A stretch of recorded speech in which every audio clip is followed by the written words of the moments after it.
Hello, everyone. Welcome to Worship Leaders Community, where it is more than just songs. I am Agri Omondi, and I am going to go through different things that worship leaders assume that are happening on a Sunday service or any other service during the week. And there are a lot of things as worship leaders we assume happen when we are up there. And today we are going to talk about three things that worship leaders always assume. Number one, we always assume that everyone that has come to church is ready to worship. Now that someone has come to church, now that someone has left their homes, now that someone has left what they were doing somewhere else and they've come to church, it doesn't mean that they are ready to worship. That Sunday morning, a lot of things might have happened. Maybe someone has quarreled with their wife. Maybe someone has issues with their children. Maybe someone is thinking about the budget of the day, since maybe they have a celebration, a birthday, or three birthdays coming up. So it doesn't mean that when someone is coming to church, they are ready to worship. As a worship leader, you have that responsibility to call people to worship. You can start with a psalm. You can start with a psalm to let people know that Jesus is above everything, to let people know that they are coming at the foot of the cross where everything is laid down to Jesus. And this is where you can quote a verse like a book like Psalms 121. Let me see if I can find it. Psalms 121. Yes, I lift up my eyes to the hills. From where does my help come from? My help comes from the Lord who made heavens and earth. He will not let your foot be moved. He who keeps you will not slumber. Behold, he who keeps Israel will neither slumber nor sleep. The Lord is your keeper. The Lord is your shade on your right hand. The sun shall not strike you by day, nor the moon by night. The Lord will keep you from all evil. He will keep your life.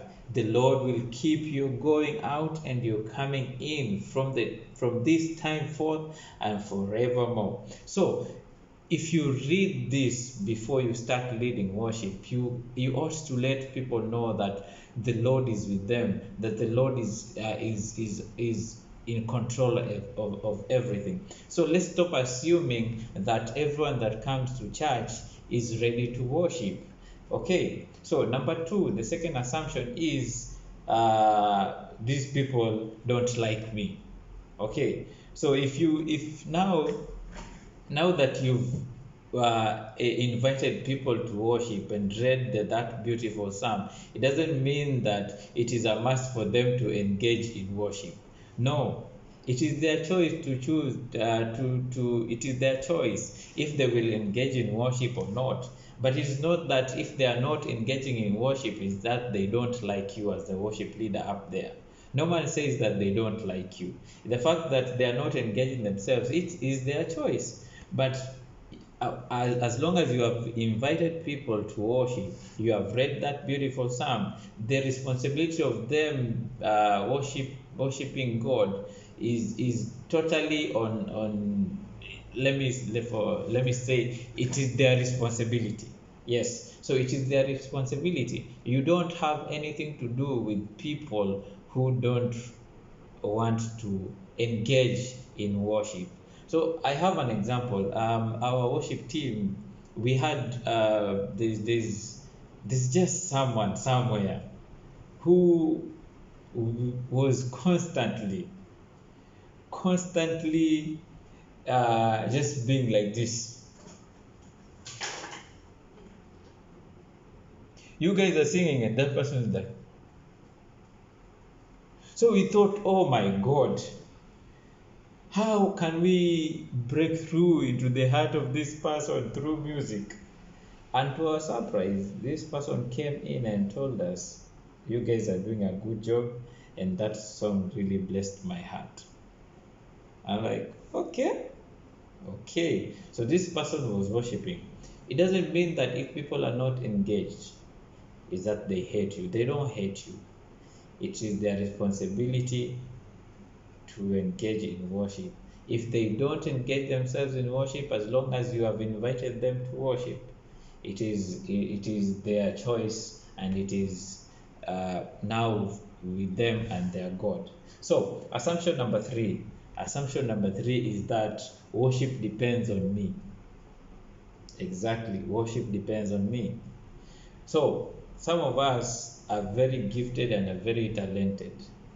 To an extent, we always think with the right performance, with the right keys, with the right runs, with the right coding and the right progression and breaks and the right verses and the right, today we are gonna penetrate into the hearts of the people.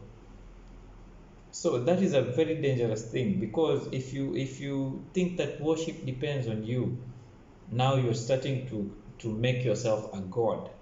So you're like, oh, you're welcome, Jesus. I did this for you, and you're so welcome.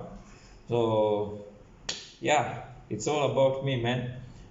No, it's not like that. Worship is not dependent on you. The reason why Christianity has stood for 2,000 years, it is because God always provides. It is because God always has a replacement for someone who thinks that they are too big, or for people who think that God cannot operate things without them. God has sustained Christianity for 2,000 years. The disciples came and went, and the gospel of God is still there. So worship will continue even when you're there or when you're not there. Worship will continue even when, believe it or not, even when you are singing off key, worship will continue. So it is not about you. It is not about you. And how do we fight this? How do we fight this pride that is here? So most of the times we always think this church is very lucky to have me. Man, if it wasn't for me, the level of worship here wouldn't be good. Or man, if it wasn't for me, the instrumentalists here wouldn't be good. So how do we fight that? How do we kill it? So number one, just go on your knees and pray and tell God, please remove this thing out of me. Remove the pride. Remove everything that is making me go above you, that is making me feel that I am above you.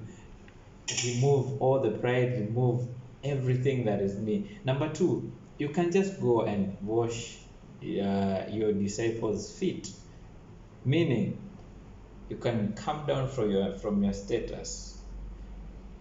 Come down from your status of it is all about me and what, and make sure you do things that are outside the worship team.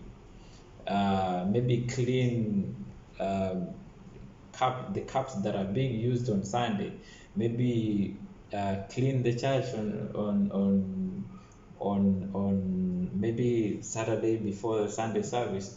Do these small things little by little.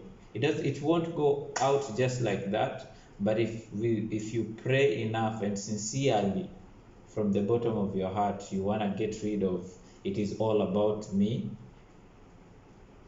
God will just remove that thing if you sincerely want it out. So, three things that worship leaders assume. Number one, we assume that the congregation or the crowd that comes to the service is ready for worship. They are not ready for worship. They've had a very long week. They've had so many things happening in their lives. So they are not ready. So what you do, you just invite them to worship, read a psalm, pray, and just invite them to worship. And number two, let's not assume that the congregation doesn't like us. It is their choice. It is them who will choose. After you have engaged them, you have invited them to worship. It is their choice to choose. It is their choice to see if they will engage themselves into worship or not. Assumption number three is that without you, the performance of the worship team cannot be better. That is another assumption, which is the biggest danger. That's the biggest danger in worship leading. So you need to pray that the Lord will take away your pride and everything. So that is it for me from today. So let's pray that God will help us to just lead worship in a way that is of glory to Him, and that we will always, I say this, always depend on His power as we lead worship on Sundays and uh, every other meeting in our local churches. May God bless you and have a very good evening, depending where you are, good night or good morning, depending on where you are. God bless you. Thank you.